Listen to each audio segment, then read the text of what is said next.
Time for our PaintedAutoParts.com Motorhead of the Week. And the title goes to Tennessee's Bobby Emmert. Now, Bobby brought his 57 Chevy into the studio a few weeks ago, and I'll tell you, the thing is a beaut.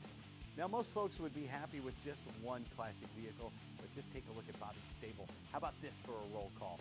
A 53 Willys Aero Eagle. It's a two-door hardtop with a three-piece back window. Truly a rare bird.